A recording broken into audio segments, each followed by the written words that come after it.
So y'all was able to meet Cash Money through moving cassette tapes. Cassette tapes. Yeah. Okay, were they already moving at this time? They were moving. I said we had like a straight 3-week run before they got their hand on it. And how we would do it, we'll go. They had a store called Rite Aid in New Orleans at the time. It was Can B. So we'll go in there and buy like 50 cassettes every night. I'll take that one cassette and make 50 off, make the 50. The next night, Check will do it. And we sold each night, made sure all the tapes was gone. That way we saw a little change, and we'll have more money to, re-up. Go get 50 more tapes. And we done it like that, and I say like the second week of that, Baby and them got a tape. And they, sent for us through a dude that they knew that we knew. Okay.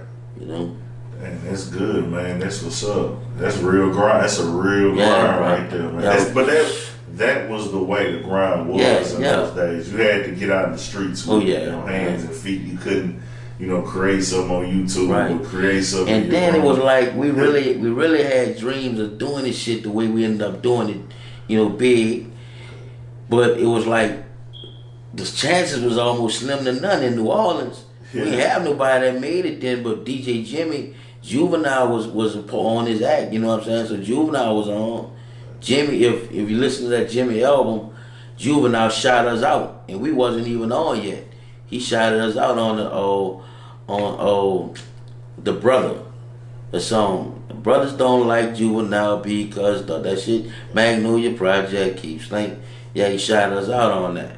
You know what I'm saying? So we came back right after that. They had got on. Then a dude named Warren Mays, he cut a record, but he wasn't really making no noise. He had money, so he had his own record label. You know what I'm saying? He made noise in New Orleans, but it wasn't like you just seeing somebody out of the blue just sign a record deal. We were like the first group to do that shit, man. Yeah, so let's get into that. So Baby gets to the tape, and he reaches out to y'all. Right. And how long does it take for him to sign y'all? Man, them boys. I tell you this, dog. I tell you not a word lie. I remember like it was yesterday. I'm fresh 18. Okay. You dig? We first of all, we're in a building looking for them, looking for the office. So we get on the elevator. Baby and Slim get on the elevator with us. We don't know who they are. They don't know who we are. Okay. So we like going. They press the 5th floor, and I said just press 5, dog. They press 5. They got off. We got off first. Going down the hallway, like looking at the door, looking for the address in the suite, in the building. And it was like, they went the opposite way. And they down there like turning the key to go in the door. So we came back and we like knocked on the door. And he was like, what's up, man? We Baby and Slim, and we told him who we was. You know what I'm saying? So they actually had their own office at the time? They had their own office at the time. They was known for having street money, a lot of it. Well, their brother Eldridge really, had the street money, and Baby and Slim came behind and with whatever, you know what I'm saying? But they had an office. They had a little power. They had an artist named Kilo G. He was tight, rest in peace. My dude was super tight, bro. But New Orleans wasn't on that level. They wasn't ready for that real gangster shit without no bounce beat behind it. Gotcha. You know what I'm saying? So as far as the contracts and shit, Baby and them was like, man, we won't offer y'all a contract. We'll give y'all this and that. And, we was happy. We didn't let them know, but we was happy about getting the contract. Okay. They ain't had to give us shit, you dig? So they was like, man, we'll do this for y'all, blase, blase. But, they really wanted us to stop grinding because we was on the street. Okay. You dig? We was really dope boys. You know what I'm saying? And you said something right there, New Orleans wasn't ready for nothing without the bounce beat on. Right. For the people that don't know, bounce is the sound, the culture of New Orleans. The Trigger Man and the Brown Beach. That's the core of the Bronx. For the new youngsters who don't know any better, it's what Drake is using on the Nice for What? Yeah. The Nice for What? That little bounce you hear on there with Big Free. Is it Big Free they got on there? Big Free on there. Big Free on there talking. Shouts out to Weezy, Fifth Ward Weezy on there. That's bounce. That is the New Orleans culture. That's the vibe there. So at that point in time, they had an artist that wasn't on the bounce vibe. Right. So y'all was we came along. We came in with a twist with it. I mean, we wasn't what you would call bounce artists, but we did gangsta bounce in the clubs. That's why we was accepted, because we'll put like, you know, you'll have people doing the regular call and chant, like, you know what I'm saying, in the clubs, and you know what I'm saying, over a bounce beat. When we get in there, we do some gangster rapping over a bounce beat. And I mean, the thugs and the girls just went crazy over it. You know what I'm saying? So that's what we bought to Cash Money, gangster bounce. I'm not saying we started bounce music. Nah, we didn't start bounce music, but we did start gangster bounce. Okay, so you signed to Cash Money, and they tell you got to get out the streets. When you said they offered you a contract. Yep. And you said y'all acted like y'all wasn't excited, but y'all was. Right. Because, I mean, little did he know, we didn't really want for no paper at the time. You know what I'm saying? We had dope boy money. And my parents and Tech parents actually was straight too. Yeah. You know, Yellow Mama was single, but she had a little money. You know what I'm saying? Gotcha. So, you know, they was like, man, y'all focus on this music and woo, you know. And all the while, we just want to make a record. So our talent, we ain't really dreaming about, you know what I'm saying? We didn't have that dream. I mean, I knew I'd be placed somewhere in my life doing music, some kind of way, you know what I'm saying? But I didn't know that my career was gonna take off like that, and I was gonna end up where I'm at. Okay. You know what I'm saying? So, y'all do the contract with Cash Money. Is it right to the studio, or is it? Well, it was. Let's press this 6 and B up. That was the name of the song. I mean, Another Bitch, my bad. Yeah. Excuse my slang.